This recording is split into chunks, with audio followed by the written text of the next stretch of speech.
Okay, now we're going to be talking about system setup.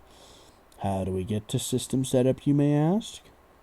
By choosing File, System, File, System, System Setup. And we're going to be asked for our sales ID and password. You can actually lock this down to where a regular cash register or a cashier, regular employee cannot get into this, regular shift manager cannot get into this. Only you as the store owner or somebody, maybe the general manager. So we're going to put in our ID, POS, and this is what you're going to get, the positive setup form.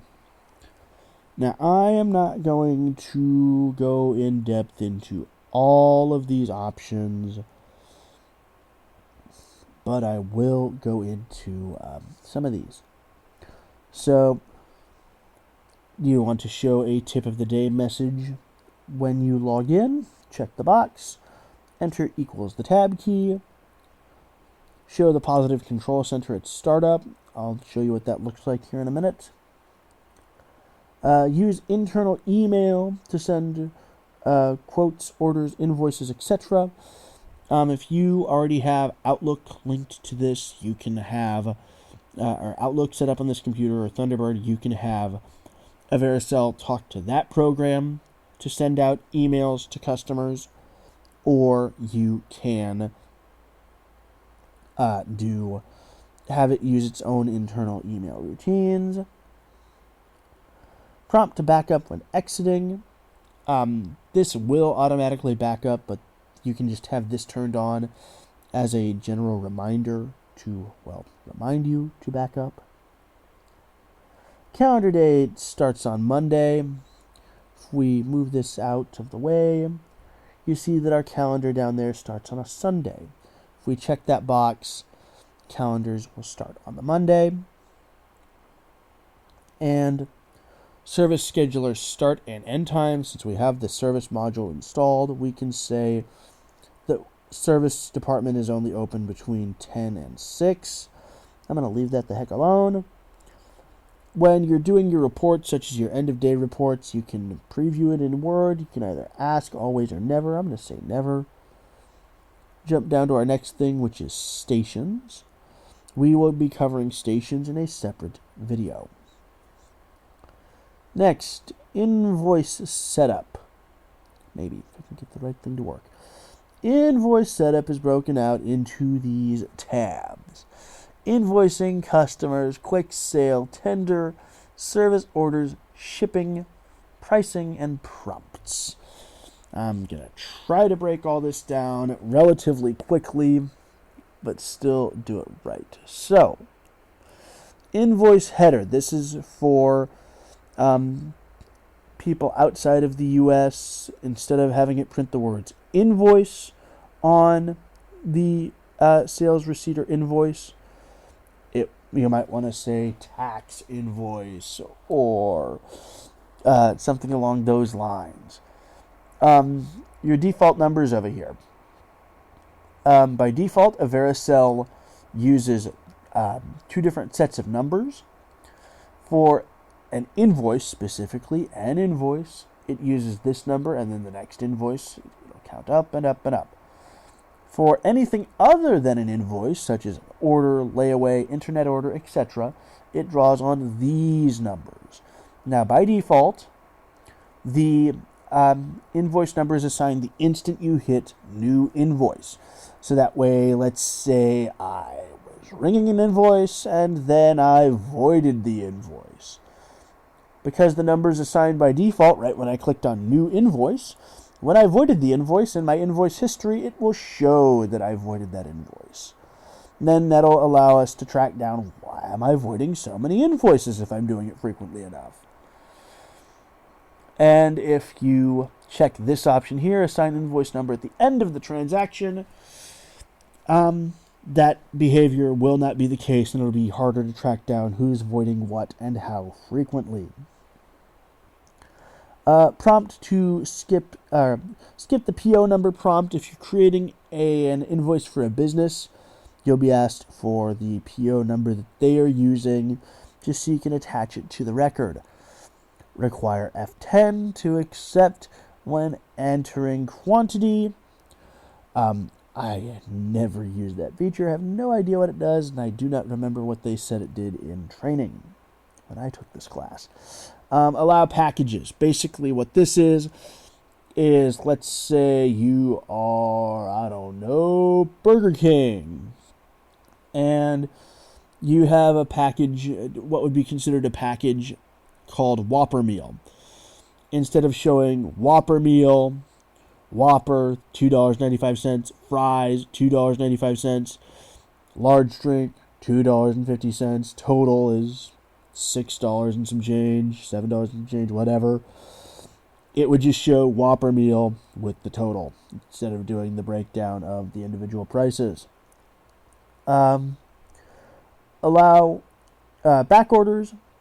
If your inventory control scheme involves, oh my god, we don't have that item, but let's create a special order for you and we'll let you know when it's here. Check this, and the customer pays when it's originally invoiced, and if you can't deliver, you refund the money for whatever product or products were back ordered, or when purchased.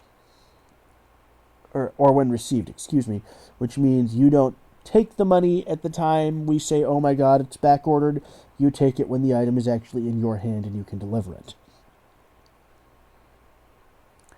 Do not display inventory list or lookup if line is blank or not found. If you put in a bogus SKU number or scan a SKU number, if you're lucky enough to have a scanner, and it's not in the system, it'll go, uh-oh, and it will pop up your inventory list to where you can fast add right there on the spot or not. If you check this, it won't do that. Let's see here. Show the item picture on the screen. If you turn it on, it does exactly what it says. So when you scan the SKU or type the SKU, it will show the picture of the item. Quantity separator, which by default is a /. If you say 2/ and let's say the SKU number was MTN 20 for a Mountain Dew 20-ounce bottle. 2/MTN 20 would be, and then you pressed enter. That would, or you type 2/ and then scanned the barcode. That would be the equivalent of scanning 2 20-ounce bottles of Mountain Dew. Let's see here.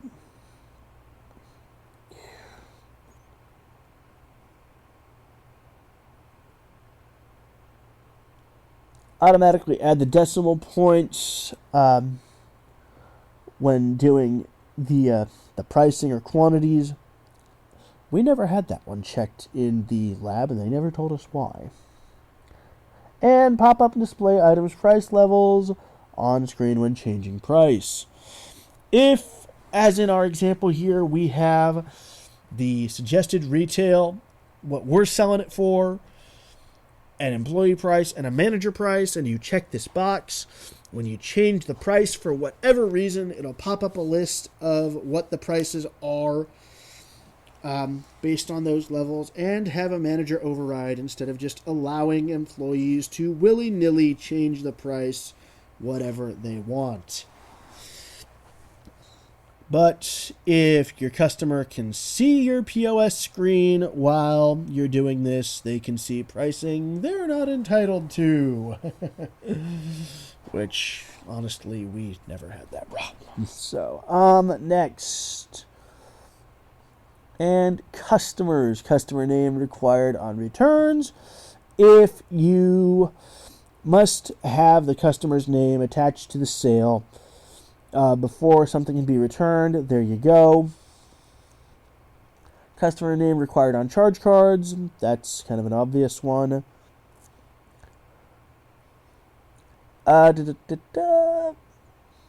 Skip prompt for authorized buyer. If you're setting up, if you're charging to a business account, you will be prompted for, hey, Who's the one making the purchase? Is it John? Is it Jane? Is it Jill? This box will turn that prompt off. Alert if customer has pending transactions, such as orders or layaways, when starting a new invoice. So if your customer's got an order pending that you're waiting for some product on, and he comes in and wants to buy, I don't know, a case of 7-Up, this will pop up a thing that says, hey, John has this pending order. And then you can review it with him right there and say, hey, John, I know you're still waiting on whatever that's still pending. Just wanted to let you know that we still haven't received it, and we'll let you know when we get it.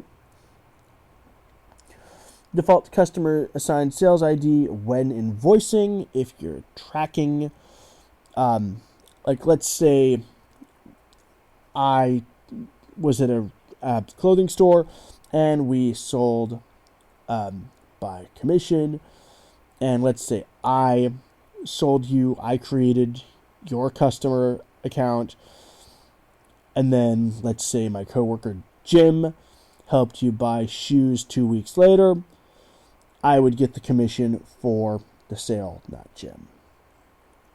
And you can change the customer assigned sales ID at any point. Include country and ship to address. Never had to use it. But if you're shipping stuff internationally, check this box. In any countries you don't want, make sure that they are entered here, and they will not show. Quick sale. And how these work is if you turn these on and say, ask for customer email address, ask for customer phone number, and or ask for customer zip code. When you do a quick sale with no customer name attached, you'll be prompted for all of these things, or just whatever combination of them you have turned on. If the customer doesn't want to give it, and your employee just puts in bogus information to bypass it, your customer list is going to get cluttered with junk. So either turn on one or none of these. Don't turn them all on. Tender tab. Tender screen always in edit mode. When you go to tender an invoice without this turned on, you will have to arrow down to the specific tender, such as cash or credit card, and press enter on it. If this is turned on, you can just arrow and type in the number and then press enter. So it really depends on what your workflow is. Do not prompt for change when redeeming gift certificates. Use internal tracking. Basically, when you use your gift certificate manager and have a gift certificate issued, and somebody brings it and says, well, I want to use this $20 gift certificate to buy this $5 can of soda. I don't know why a can of soda is $5, but whatever. Without this checked, you'll be prompted to cash out the gift certificate less $5. So 20 minus 5 is 15 minus any applicable taxes. But if this is checked, you won't be prompted for change. You will keep that balance on the gift certificate and tell the customer that they can use that gift certificate again in the future. Require driver's license on checks that exceed $25. You can either check it or change the number, and then if the check written is over the number, you'll be said, hey, enter the customer's driver's license number. Service orders. Support sub-owner on service orders, and do not print service notes on the invoice. So if Ace Camera Repair uses AveraSell, and then say Joe's Camera Repair brings in their repairs to Ace, technically Joe's Camera Repair is Ace's customer, but then again, who is Joe's customer? So that would allow you to do that type of thing, and then just don't print the service notes on the invoice. Shipping, we've never had to mess with. Starship is a third-party system that automatically calculates shipping rates for the current thing, and this is how you'd go set those up. Okay, pricing here, or printing, excuse me. Printing, you can set up certain things. So, like, for example, how do we organize your invoice when it prints? As it's displayed, sort it by SKU, sort it by description. We're going to say as displayed. And then you can, if you've got one of those fancy receipt printers that can also stamp the back of checks received, this is where you'd go fill out what goes into that validation prompt. Prompts. Let's say you are at an airport store and you sell souvenirs. You could be prompted for the customer's flight number, and that'll be recorded along with the invoice. Next, credit card setup. You will need to follow the appropriate instructions for your particular setup, such as AveraCharge, which no longer exists, IC Verify or PC Charge, or X Charge, PC Charge, Tender Retail or Yes Pay, or you can just, like, let's say you do not have credit card processing directly on your PC, you can say none and do not allow charges to exceed transaction amount. Then we can say activate credit card confirmation prompt and request the confirmation number. Now, what that'll do is,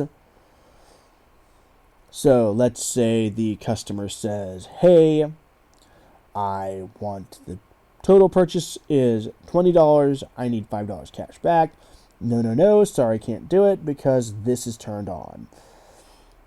Activate credit card confirmation message. If you take the customer's credit card, run it through a separate credit card processing terminal, and you will be asked, hey, did that approve or did that decline?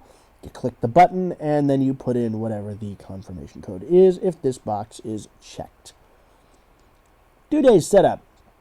So, if you have a layaway, for instance, you can say, well, how many days from the date this was made does the customer have to pay it out and finish on it? Or when does a service order expire? When does a quote expire? Inventory is broken up into a total of about 6 tabs here. Track inventory quantities. That's always a good thing to have turned on, unless you never run out. What kind of store ever doesn't run out? Let's see here. Allow sales before receiving it on the purchase order. Basically negative inventory. Do you want to allow it, which basically means allowing for special orders. Allow duplicate SKUs. Primary SKUs cannot have duplicates, so every item can have a SKU number. And you can even assign multiple SKUs to an item. So if you assign multiple SKUs, of course there's the one SKU, and then there is the multiple SKUs that can also link to that item. The multiple or secondary SKUs can be duplicates, but the primary SKU cannot. I know that's confusing. Allow upper lowercase letters in the description. Don't remember what that does. I'll have to look it up and help. Hide the long description. I believe the short description is, I believe, at a maximum of about 30 characters. Don't quote me. A long description is slightly longer. Allow spaces in SKUs, not recommended. As the name implies, it allows you to put your spaces in your SKUs. Use departments. Categories are a very big thing here in AveraSell to make this work. You can have groupings of categories called departments. Contract the list of departments upon entry. If you've ever used Windows Explorer and older versions of Windows, you know that the thing on the right that has all your folders in it is a you click the plus sign and things fly out. You click the minus sign and they go back in. That basically will have this tidied up if you turn this on to where not all your departments are flown out.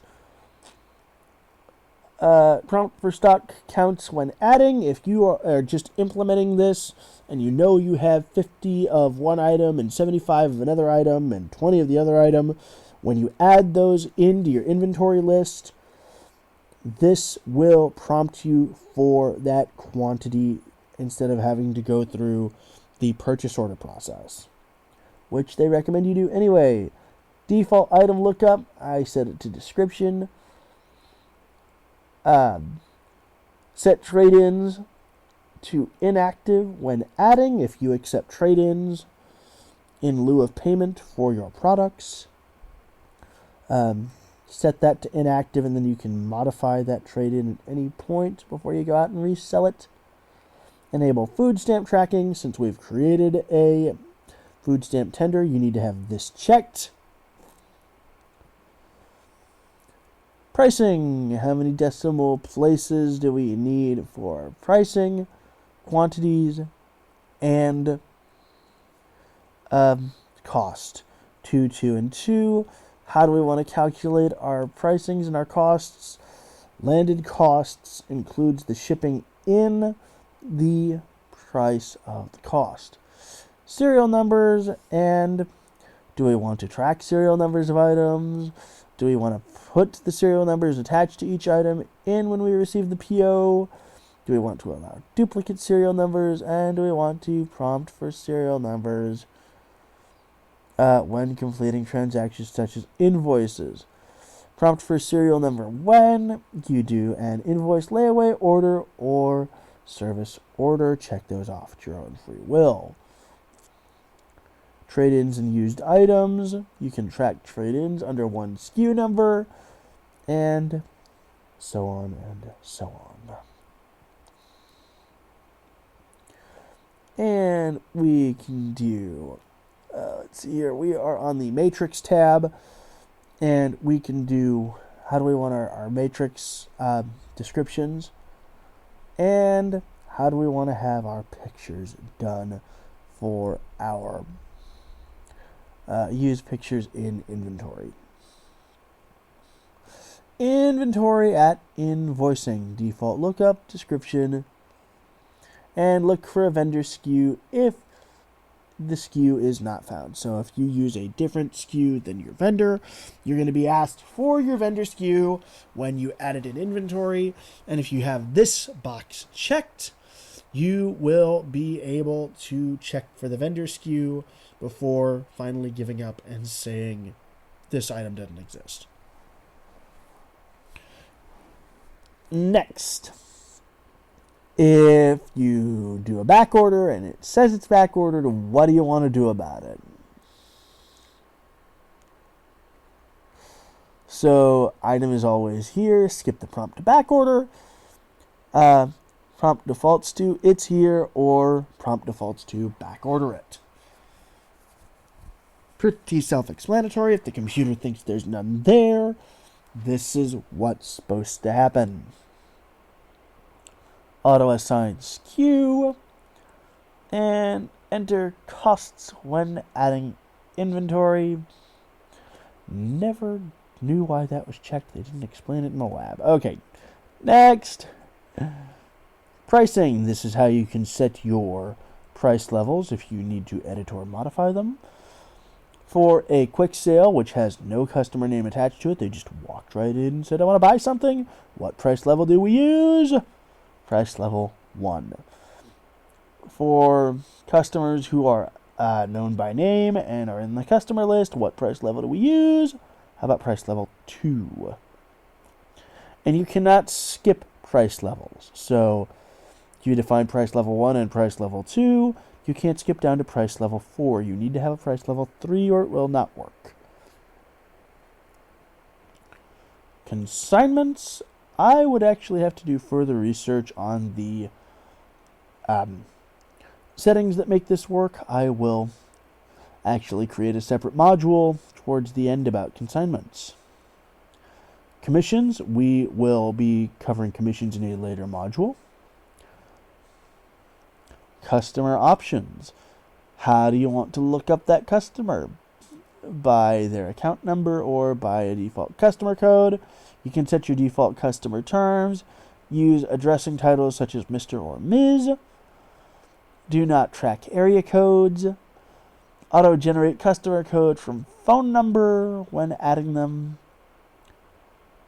And tax group based on shipping address. So if your county says or their county says that taxes need to be assessed, not based on where your store is, but based on where they live and where it's going to be shipped to, check that box. Use pictures for customers. Use zip code lookups when entering customer information. Skip the zip code field, or skip the city state, go directly to the zip code field. Use zip +4, so instead of 95123, you could have 95123-1234. And retain customer credit cards, etc., etc. Next. Oh, wait, did I miss anything over there? No, I did not. Okay. Purchase order details.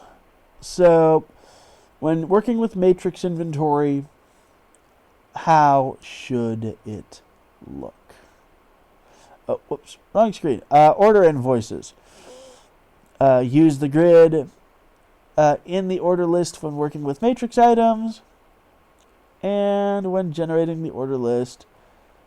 Do you want to use the last vendor you ordered it from or its primary vendor? Each inventory item can have multiple vendors. Placing POs. How do you want your PO number generated? And use the grid when working with matrix inventory. Do not allow duplicate items on POs. And print saved POs when they are done. And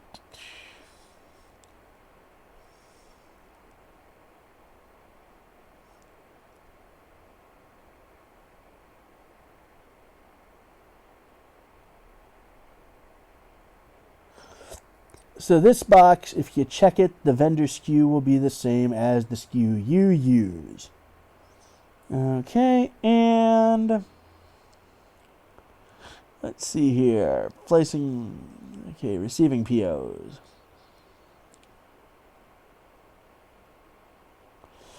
Okay, so you can prompt for the serial number here when you receive the PO.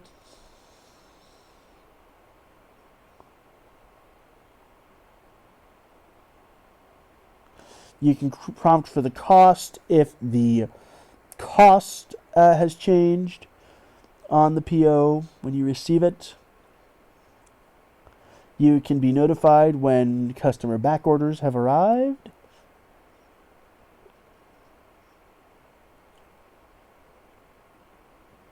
You can deal with cost changes here and tell it how to deal with that. And calculate landed cost based on weight, cost, or number of items. This is how you work with your accounts receivables. So generate your AR aging by the month or by the number of days due. Do not prompt. Let's see. Do not post AR with zero balance. And let's see, what else do we have?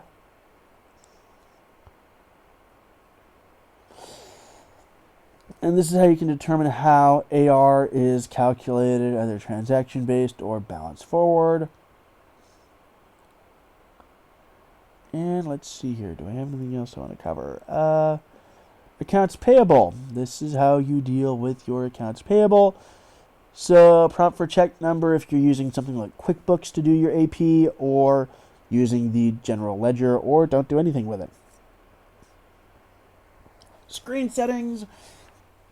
If the yellow fields are yuck to you, you can change the colors. Required field that has something in it, and do not use the green bar effect. I like the green bar effect, thank you very much.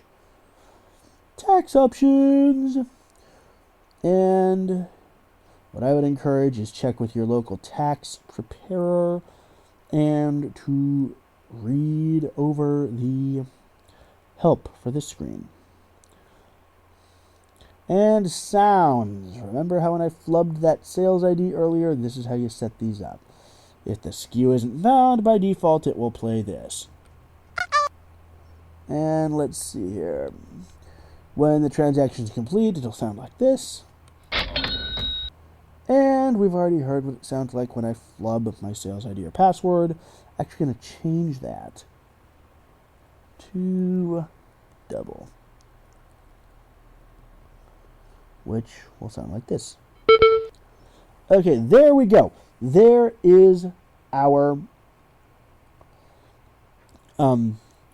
system setup. I know it's been a long one. In the next one, we're going to be covering station setup, which are the individual computers on your network that run AveraSell. Your system setup covers AveraSell as a whole. Station setup covers how your individual machines work. So I will see you in the next one.